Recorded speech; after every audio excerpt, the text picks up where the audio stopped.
तो है guys, this boy is Rohit Sonu और आज एसी का अल्टरनेटिंग करंट का थर्ड क्लास है। अभी तक 2 वीडियो इसका अपलोड हो चुका है। अगर आप लोग को एसी पढ़ना है तो जा कर के आप पिछले वाले वीडियोस को देखिए, पिछले 2 वीडियोस को देखिए और उसका नोट्स बनाइए। चलिए हम आज के क्लास में एसी का फेज़ जो टॉपिक है उसे समझते हैं और भी इम्पॉर्टेंट पार्ट्स हैं जहां हम लोग देखेंगे फॉर्म फैक्टर, पीक फैक्टर जिसे हम लोग हिंदी में रूप गुणांक और शिखर गुणांक कहते हैं, और कुछ और भी वैल्यूज़ देखेंगे, आई एवरेज देखेंगे, आई आरएमएस देखेंगे। ये सारे वैल्यू को देखने वाले हैं जब फर्स्ट साइकिल का होगा फॉर कंप्लीट 1 साइकिल के लिए और फॉर कंप्लीट हाफ साइकिल के लिए। इतने चीज़ों को हम देखने वाले हैं। तो चलिए हम सबसे पहले स्टार्ट करते हैं कला के बारे में। तो कला क्या होता है? कला एक प्रकार का भौतिक राशि है और जिसे हम लोग क्या चीज़ से रिप्रेजेंट करते हैं? तो फाई से रिप्रेजेंट करते हैं। कला को हम लोग क्या चीज़ से रिप्रेजेंट करते हैं? फाई से रिप्रेजेंट करते हैं और यह एक क्या है? भौतिक राशि है। ठीक है, आगे बढ़ते हैं।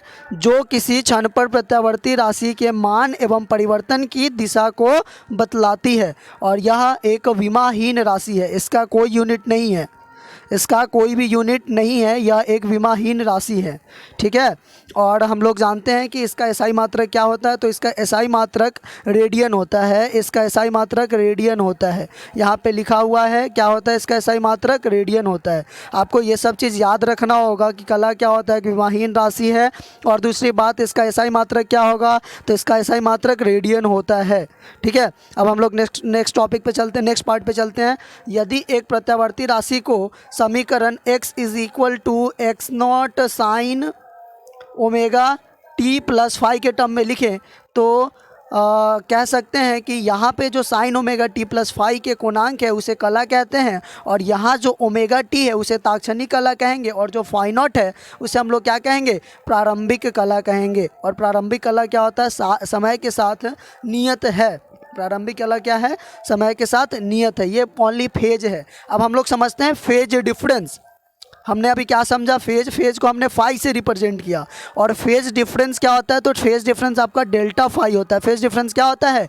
डेल्टा फाई होता है। और ये होता है फाई टू माइनस क्या होगा? Phi one. क्या होगा? Phi two minus phase difference क्या होगा? एक बार फिर से देखिए, फेज डिफरेंस को हम लोग डेल्टा फाई से रिप्रेजेंट करते हैं और ये क्या होता है? तो ये होता है phi two minus phi one. इस बात को समझ गए? ठीक है, अगर मान लीजिए कि यहाँ पे एक ग्राफ है। क्या है? यहाँ पे एक ग्राफ है, साइनसॉइडल ग्राफ है। तो इनिशियली ये ग्राफ स्टार्टिंग है कहाँ से? तो t इज़ इक्वल टू 0 से।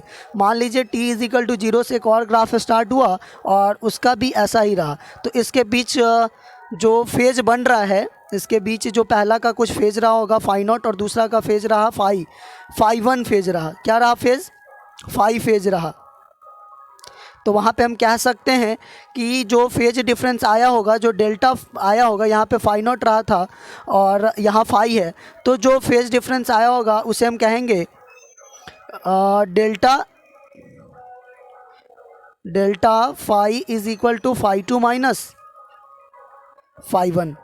ठीक है, और जो इक्वेशंस बनेंगे उस इक्वेशंस को हम कह सकते हैं x इज इक्वल टू, अगर हम x के टर्म में देखें तो x नॉट इसका एम्पलीट्यूड होगा और ये होगा sine omega t plus minus delta phi. ठीक है, हम इसे ये कह सकते हैं। तो आगे हम फेज डिफरेंस को समझेंगे और क्लास में भी इसे हम डील करेंगे। ओके, अगर आप इस वीडियो को देख के वैसे समझ सकते हैं कि एक्चुअल में फेज डिफरेंस क्या है और फेज क्या है। ठीक है, अब आगे बढ़ते हैं हम लोग। चलिए आगे हमारा जो आज हमने क्लास में बताया था कि जो ज्यावक्रीय हमारा कर्व होता है जिसे हम लोग साइनसॉइडल कहते हैं, और जो इसका तरंग रूप है वो साइन के ग्राफ के तरीके से दिखता है। आप यहाँ पे देख सकते हैं ज्यावक्रीय इसका तरंग का प्रकृति है और साइन के ग्राफ के तरीके से दिखता है, और ये फॉर 1 साइकिल के लिए है। ये किसके लिए? फॉर 1 साइकिल के लिए। इसे हम कह सकते हैं क्या? For 1 cycle. ओके, और इसका जो होता है IRMS वो क्या होता है? तो इसका IRMS होगा IRMS। आज ही हम लोग क्लास में भी डिस्कस किए हैं। क्या डिस्कस किया? IRMS upon I0/√2। ये आपको हमेशा के लिए याद रखना है, जब तक बिहार बोर्ड का एग्ज़ाम नहीं हो जाता तब तक आपको ये याद रखना है कि क्या होता है IRMS = I0/√2। ओके, यहाँ पे लिखा हुआ है, देखिए ज्यावक्रीय तरंग रूप, और इसमें क्या लिखा है, वर्ग माध्यम मूल मान। यहाँ आप देख सकते हैं इसको देखिए क्या लिखा, वर्ग माध्यम मूल मान, जिसे हम लोग कहते हैं I0/√2। IRMS क्या हो गया, I0/√2। अब उसी तरीके से एवरेज को देखते हैं, औसत मान यहाँ लिखा हुआ है, आज हम लोग क्लास में भी देखे हैं क्या होता है आई एवरेज। तो आई एवरेज आपका होता है 2/π इंटू I0। क्या होता है, 2I0/π कह लीजिए या 2/π इंटू I0 कह लीजिए। क्या होता है, हमारा आई एवरेज होता है, और यहाँ पे लिखा हुआ है, आप इसे देख सकते हैं।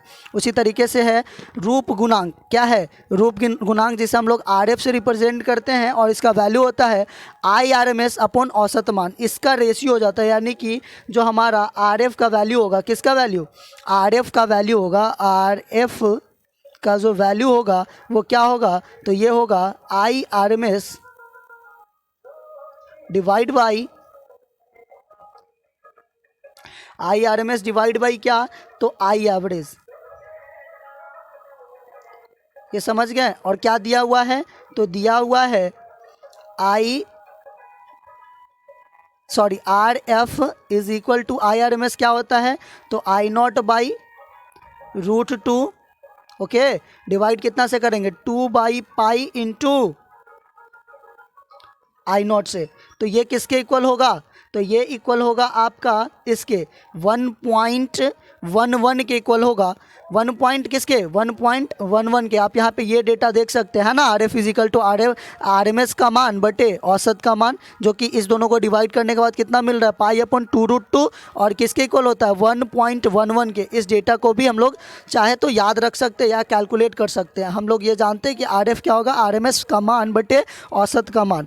उसी प्रकार हम लोग देखते हैं यहाँ पे RP, ये हमारा फॉर्म फैक्टर था और ये हमारा पीक फैक्टर है। तो RP को हम कहेंगे, क्या कहेंगे, Imax/RMS। क्या कहेंगे, I0 शिखर मान होता है, और IRMS, तो IRMS क्या होगा, I0/√2। तो ये √2 ऊपर चला जाएगा और I0 से I0 कैंसिल आउट हो जाए, तो कितना हो गया, √2 के बराबर होता है क्या, पीक फैक्टर। आप यहाँ पे देख सकते हैं, आप यहाँ पे इस चीज़ों को देख सकते हैं। उसी प्रकार से ये सभी का लिखा हुआ है, ठीक है। अब क्या है, ये तो जैवक्रिय का था, अब अर्ध तरंग दिष्ट का है। किसका है, अब यहाँ पे अर्ध तरंग दिष्ट का। तो अर्ध तरंग दिष्ट का आप देख सकते हैं, अर्ध तरंग दिष्ट का क्या होता है, तो I0/2 हो जाता है। और कौन सा I0/2 होता है, तो इसका I0/2 होता है IRMS का वैल्यू। IRMS का वैल्यू क्या होता है, I0/2। आप यहाँ पे देख सकते हैं, ठीक है। उसी प्रकार से है आई एवरेज I0/π होगा, और RF क्या हो जाएगा, π/2, और RF और RP हो जाएगा 2। आप कैलकुलेट करके देख सकते हैं। पूर्ण तरंग दिष्ट को भी देख सकते हैं, पूर्ण तरंग दिष्ट का भी I0/√2 होता है, यानी कि I0/√2, और इसका हो जाएगा 2I0/π और π/2√2 और √2। अब वर्गाकार या आयताकार का क्या हो जाएगा, I0 होता है, इसका भी I0 और 1 हो जाता है, ठीक है। उसी प्रकार से और भी हैं, आप इसे नोट कर सकते हैं, ये लिखा हुआ है, और इस डायग्राम को बना लीजिएगा। बाकी हम लोग ऑफलाइन के क्लास में देख लेंगे कि कैसे क्या हो रहा है, और इसे आप समझ लीजिएगा। और आपसे प्रश्न इस प्रकार से पूछा गया कि अर्ध तरंग दिष्ट है तो IRMS का वैल्यू कितना होगा। अर्ध तरंग दिष्ट है, दो प्रकार से अर्ध तरंग दिष्ट दिया हुआ है, और दो प्रकार से क्या, एक ही है, सेम ही है। अर्ध तरंग दिष्ट यही है, वो बस डबल टाइम दिख गया है। और यहाँ पे है पूर्ण तरंग दिष्ट है, और एक वर्गाकार या आयताकार है, तो पूर्ण तरंग दिष्ट भी इस प्रकार से दिखा हुआ है। आप इसे दोनों का प्लस प्लस का है, तो आप इसका ये लिख सकते हैं जब पूर्ण तरंग दिष्ट होगा तो, और वर्गाकार या आयताकार है तो ये कर सकते हैं। तो ठीक है, इसके लिए इतना ही, आज के क्लास में इतना ही रहेगा। और आप इस डायग्राम को अच्छे से बना लेंगे, ये चार्ट है आपके, इस चार्ट को आपको अच्छे से ड्रॉ कर लेना है, ठीक है। और बाकी हम लोग मिलते हैं ऑफलाइन के क्लासेस में, और फिर इसको दोबारा हम एक बार समझ लेंगे, बाकी आप इसको नोट कर लीजिए। तो इसी के साथ हम वीडियो को एंड करते हैं। Thanks for watching my video.